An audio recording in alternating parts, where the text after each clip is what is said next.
Hey, what's up everybody? Welcome to another episode of B is for Build. In this episode, we're going to be working on the interior of the car. I do apologize, it's going to be a bit of a short episode, but I thought it would be more fun to do something than to do nothing. Let's not give me an excuse to stay home and sleep in.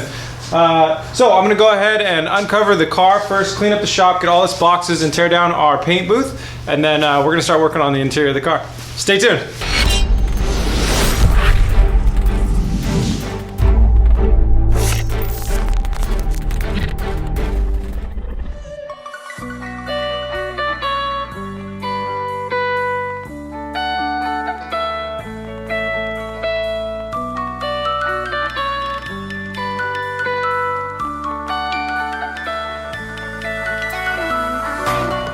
Alright, shop's getting cleaned up. Well, kind of clean. I mean, I built a wall of boxes, but yeah, whatever. Stuff's moved around and I can now access my car once again. I wanted to show you guys some of the stuff over here. So we took down the paint booth, and one thing that was really interesting to me, you'll probably remember I was just harping about the weather and the temperature and our window for painting, and it looks like we just caught it. So this is 2 or 3 days old now, and it's still not fully cured and fully dried, which is really interesting. But this is kind of what it looks like. The paint came out really good overall, and I'm really happy with it. No large mistakes or anything. There are some dry spots underneath, but luckily it's like way underneath where camera can't even get under there. Oh wait, yeah, you can. Well, you're probably not gonna be able to see it, but right under there, there's some dry spots. But I'm fine with that because no one will ever see that spot.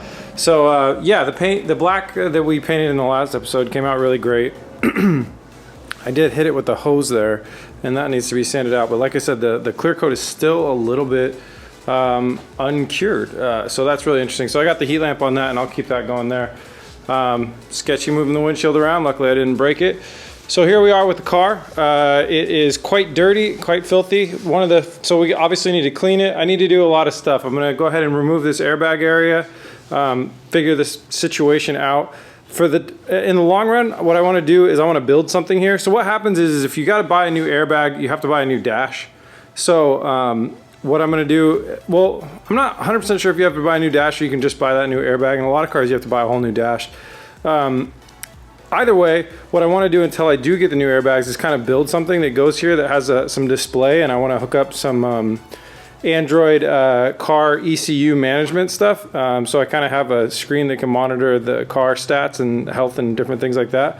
But until I can get that done, what I'm going to do is just basically pull this stuff out and lay a piece of carpet over here so I can just kind of cover up the hole for the time being. So I need to pull that out. I need to pull the seats out and get this area kind of cleaned up. So that's what I'm going to do first tonight is I'm going to go ahead and remove the seats.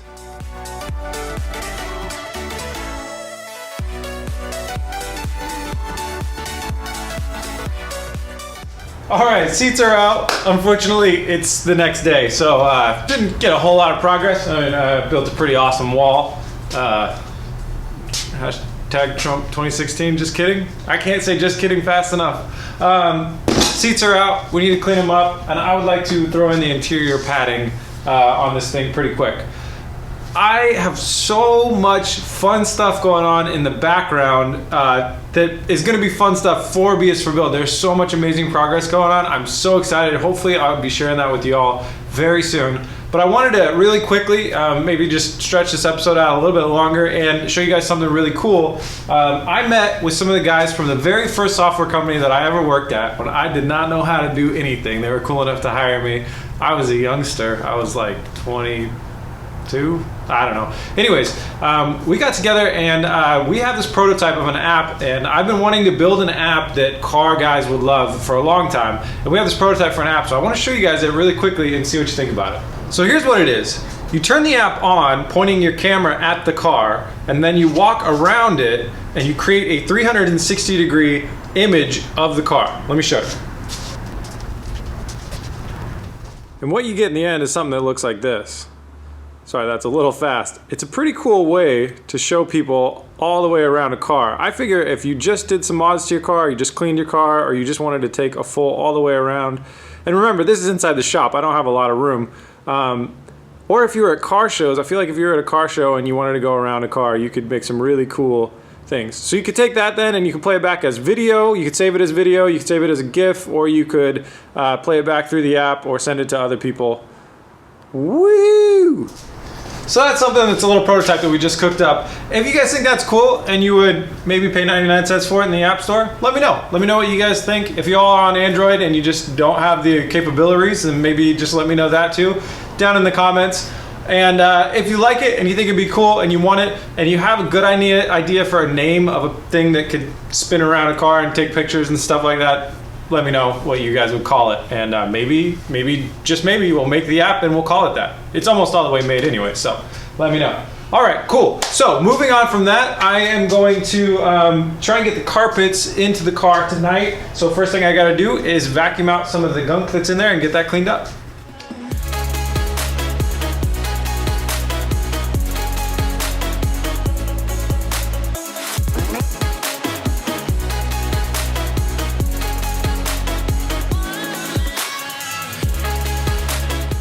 All right, so it's clean, but it's not really that clean because all this is double-sided adhesive that was used to hold the foam on, and obviously it's never gonna look perfect again.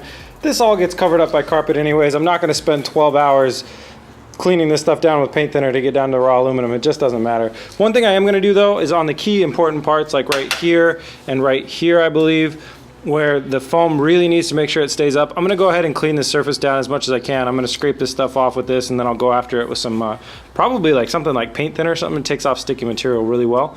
And that's because a piece of foam sits in here like this, up against this wall, and I really don't want it flopping around. So I'm gonna go ahead and do that, and then we can start trying to find out where the foam is. I took it out of the car like 5 months ago. I have no idea where it is in the shop, but I'll find it somewhere.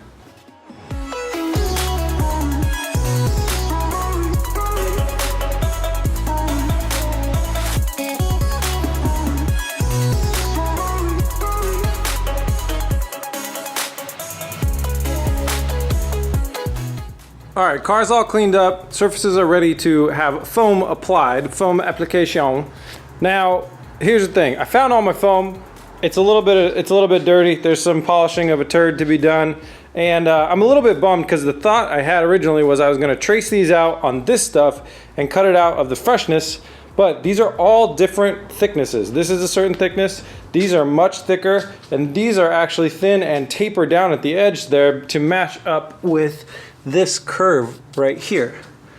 So I'm a little bit bummed because this stuff is awesome. This stuff is made of used Nikes. If you look at the bottom of my Nikes, they grind up the soles and made carpet padding for it. So I bought this because I thought it was super cool and I wanted to use it in the build.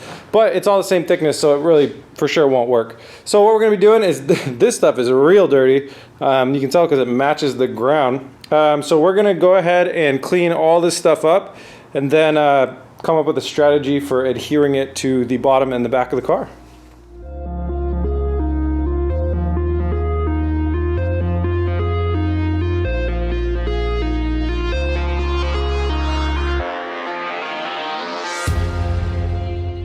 All right, we got our back pieces cleaned up best we can, and we got the interior pieces cleaned up.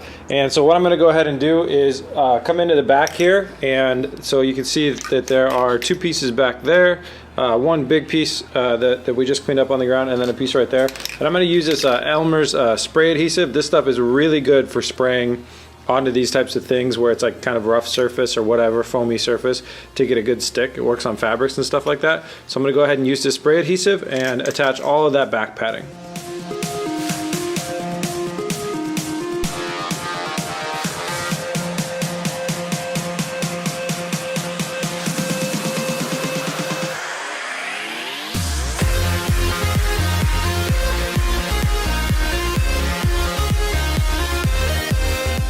All right, boom, it's all on.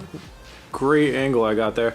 That spray adhesive stuff, it works wonders. I always have it in my shop. It's so good. Multiple different textures and different materials, and just spray it on. One thing I will say though, is like, you can see I got some overspray there, which doesn't matter because it's obviously covered by the back seat. When I was younger, I did this in my kitchen when I was restoring a headliner. And I got overspray around the outside of everywhere where the headliner was, and it never came off my kitchen floor ever. If you go back to that house, it's still stuck on the tile on the floor. So be careful wherever you spray this. Probably spray it outside or something, because overspray ain't coming off. I don't care what you use. I tried to use a chisel and it wouldn't come off. So that's on there. Now I got this stuff too dirty, so I'm gonna come back in with some alcohol, clean up these surfaces, and I'm gonna use some double-sided tape, similar to what they used on here before, and go ahead and tape down the padding stuff, insulation, noise deadening pads.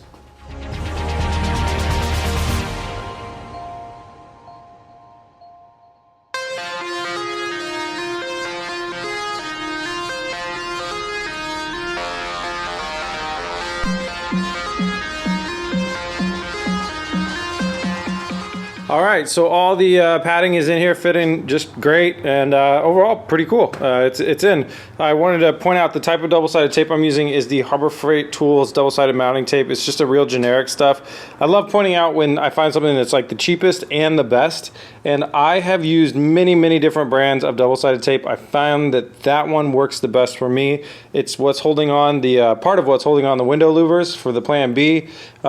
Really good for like lots of different applications, that stuff. So from foam to metal to whatever, I really enjoy using that stuff. So I recommend it. Not a paid promotion, but I do recommend it. So, and it's pretty much the cheapest that you can find. Moving on to something that's embarrassing and you guys are all gonna hate. Overspray got on pretty much all the interior parts, and I have to now try and clean all of them. So I made a mistake. The overspray was like a fog basically that rolled in underneath that bench where we stored a lot of stuff, and you can see obviously all the white parts. That's oversprayed paint that landed on these things. So I got to do my best to clean it all off without damaging the carpets the best way I can. And even more fun later on in the next episode, I have to do that with all the leather. So I screwed up big time, but I'm going to try and remedy it my best I can. So it's go time. I got a lot of different materials that remove paint, and I'm just going to do my best and try and clean these things up.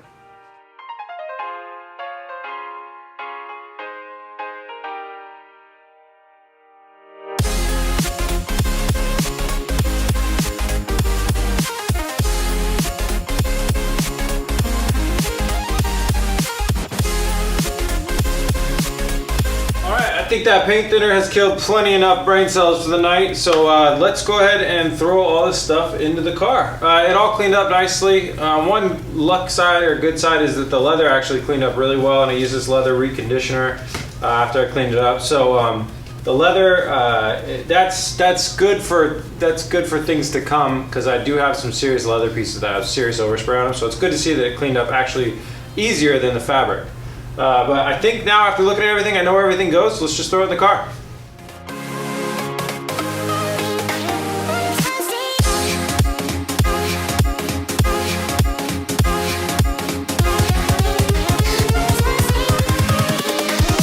Here we go.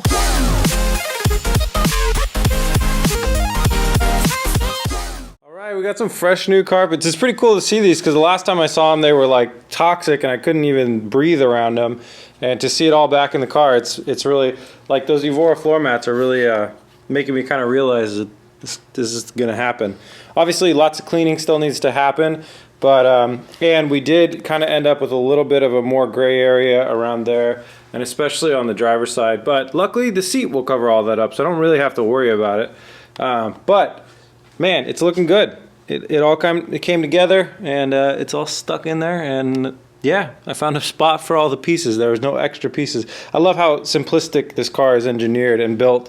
It's kind of like, you know, it's been 3 months, but I was able to find a spot for everything. So it's starting to look a little bit more cozy and like an actual car in here.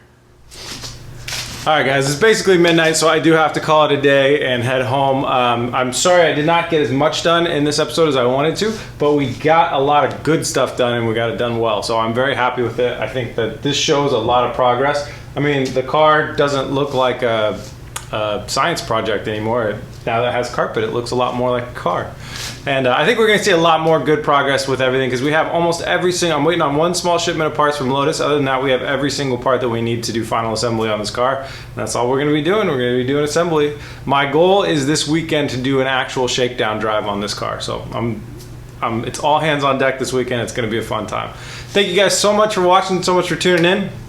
If you like Bees for Build, you like what we do, and you want to help out and support, head over to beesforbuild.com. Scroll down to the shop. In there, you'll see things like shirts, hats, key tags. go ahead and pick one of those up. All the proceeds of that go directly towards supporting these builds. In the very, very near future, we have smaller decals coming out. They're about that big, much smaller, so they can fit like in a small quarter window and stuff like that. And we also have, at the time that I am talking and this goes out online, we have women's shirts in the store now too. We did a quick line of Evora shirts for women. They're a V-neck. They're kind of a gray color. They're not just the black or the white. They're just like a charcoaly gray color. It looks really cool. It makes the car really pop off the shirt. And that's for all you women viewers out there. I hope you like them. And I have to save one for my mom. I'm gonna do that too. So yeah. Anyways, thank you guys so much for watching. If you want to find us in more places, head over to facebook.com/BSforBuild, or we are BSforBuild on Instagram. Follow us there. I just posted a behind the scenes picture of this about an hour ago. Yep. Please remember to like and subscribe. I hope you guys have a great day. Peace! Here we go.